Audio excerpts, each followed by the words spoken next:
Okay, so we've talked about current language trends. We've talked about a little bit of brain development.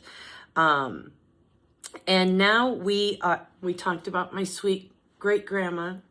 Now we're going to move into talking a little bit about identifying skill level, okay? And writing action steps or action plans.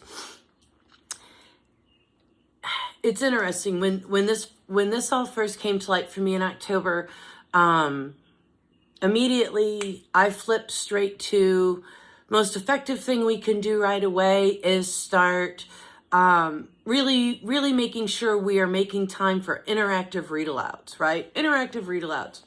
Now, you can never have too many interactive read-alouds, quite frankly, right? I mean, it's a great thing, but it's not a one-size-fits-all problem. What I found pretty quickly by November was that these kids weren't ready yet for the interactive read-aloud, right? They hadn't found that voice in themselves yet to label items out loud, right? Listening to a story in a group was the new, right? They may have heard stories at home, or they may have, a lot of them saw a lot of stories on the computers, right? But they hadn't had an opportunity to sit with 5 other peers and hear a story and have conversation about it. Like that was a few steps away, right? So I met with some wonderful folks, Dr. Joan Kotorovic and Dr. Susanna Hapgood. And they kind of helped get me in the right direction. And I met with a speech language pathologist here at TPS, Caitlin Slattery, and just kind of broke down, what do we need to do? How can we look at this just from basic things we know about children by interacting with them. Nothing that required any other great assessment, right? No other tools like that. But how can we figure out where child's skill level is and what we can do to support them, right? What additional language experiences can we provide, okay? And when I'm talking additional language experiences, please know that I fully understand how absolutely full the day is in your programs, right? As a preschool teacher myself, I'm not asking you to squeeze in one more thing. What I'm really hoping as we get into some of the nitty-gritty, you'll see that it's really just making sure that we're taking advantage of every moment we have, right? When that child walks in and maybe is quiet in, those few quiet minutes in the early morning, or you have the opportunity to sit down while children are having snack, or maybe join them in an art area or building in blocks, right? All these things that we're already doing, but with just a little more planning and intention on focusing on a few of these kiddos that absolutely need us to help them get to that next step in their language development, okay? So I don't want anybody anticipating that, oh, well, great, here's something else that somebody thinks that we have the time to do. Man, we all have time to talk with children, right? That is the biggest thing that we do. So, okay. So our first task is to identify the child's skill level. So you are going to, please find handout number 2, okay? All right, so basically what's going to happen is during this part, I'm going to go through each of the levels, and you have it there in front of you.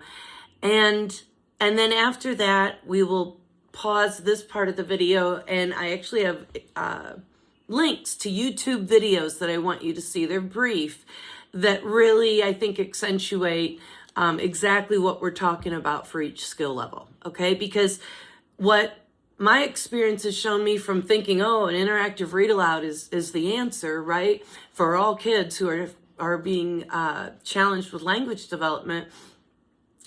What we really need to do is just figure out exactly where they're at so we know what to do. Okay, so, and the skill levels approximately correlate with age, right?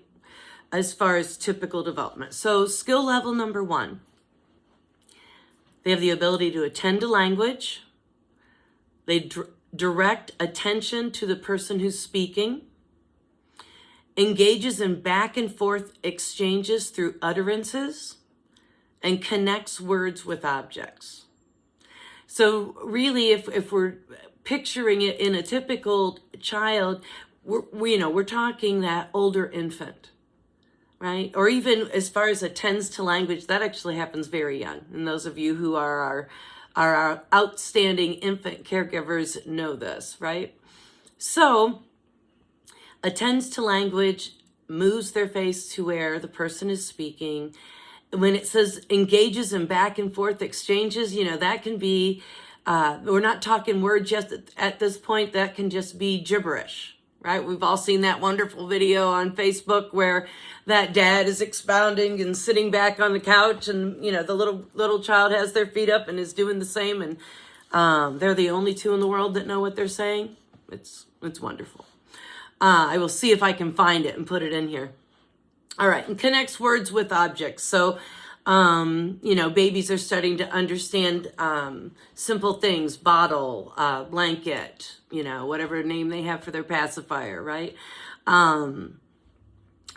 So that is what skill level 1 looks like. So skill level 2, communicates purposefully using 1 and 2 word phrases and gestures, right? Understands simple one-step requests, shows interest in book reading, storytelling, songs, and rhymes. Okay, I think those are all very easy to understand. Skill level 3, accurately answers simple questions. That is huge. Accurately answering simple questions. What's your favorite food? Right?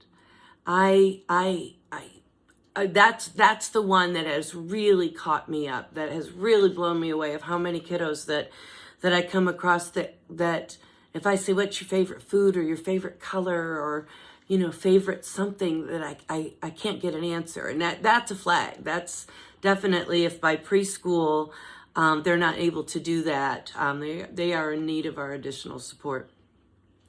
Participates in book reading, storytelling, and singing. This can still be brief, right? And they might be standing there while they're paying attention and listening, but that they are noticing the story, it is of interest to them, and that they take delight in it, okay? And by this point in skill level 3, we're using 3 and 4 word phrases, okay?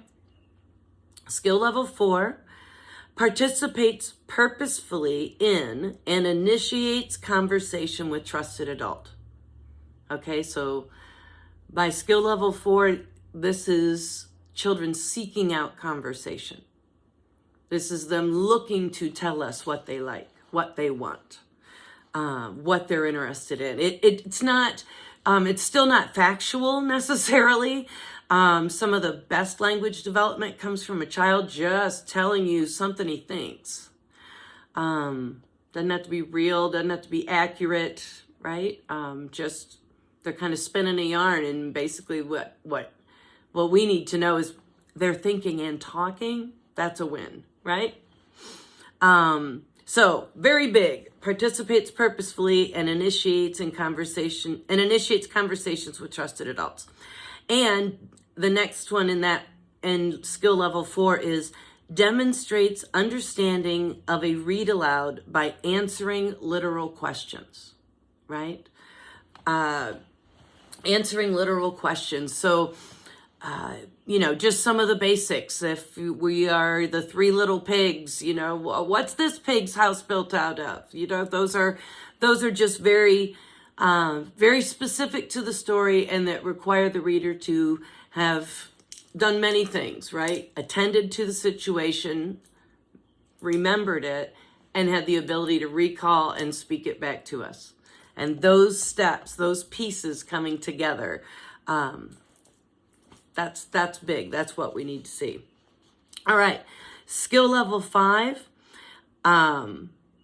follows patterns of listening to others, taking turns, and speaking on topic. Right? When you're talking to a 3-year-old, sometimes you might be talking about mac and cheese and they're talking about something that happened last night.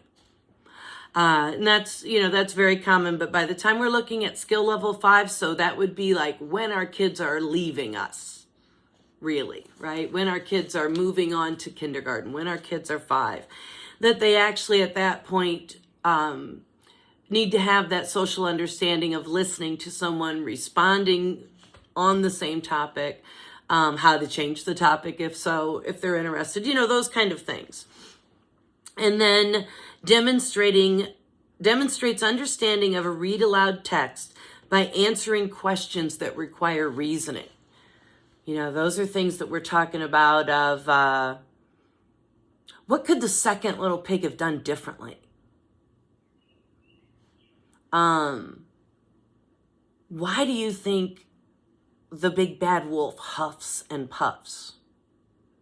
Something like that requires that kind of stop, produce thought, share thought, right? You see where it's all coming from, of just how critical each of those steps are, right? And my original approach of interactive read aloud is really, when you look at it, we're looking at skill level 4 or 5.